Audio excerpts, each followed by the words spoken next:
Go. Hi everybody! Welcome to this week's episode of Random Acts of Science. Today we're going to be making crystal gardens. In your bag there is a clear plastic jar, Epsom salt, and pom-poms. From home, you will need a glass of hot water. You may want help from an adult when working with the hot water. To begin, place the Epsom salt into your jar. Measure about 1/3 of a cup of hot water to add to the Epsom salt. I microwaved the measured amount of water for about 1 minute and 10 seconds. Stir the mixture well. This may take a few minutes or until most of the salt is dissolved.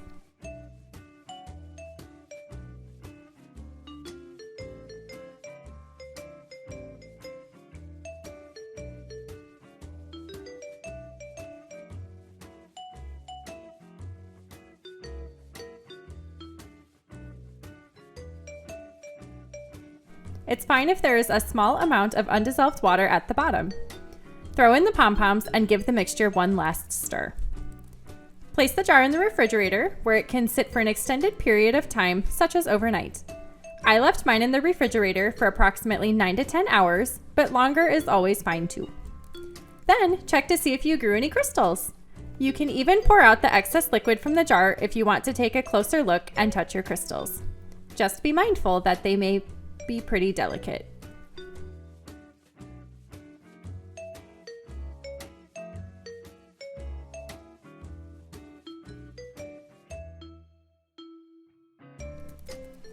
When making your observations, what do the crystals and pom-poms look like? Were there more crystals stuck to your pom-poms or at the bottom of the jar? How does this work? More salt dissolves in hot water rather than cooler water, so the hotter the water you have at the beginning, the better the chance of more crystals.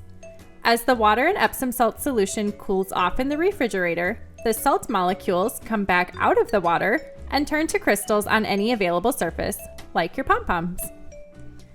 For extra fun with this experiment, you can try dissolving other products in hot water, such as baking soda, salt, or sugar.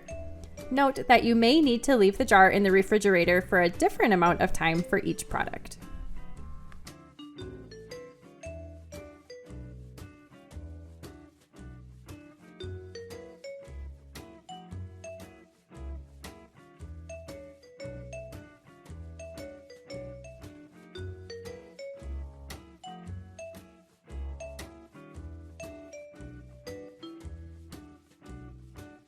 I hope you had fun making crystal gardens. Thank you for joining me on this week's episode of Random Acts of Science. This program has been sponsored by PBS Kids. You can find lots of great content on their website at pbskids.org, and we'll see you next week.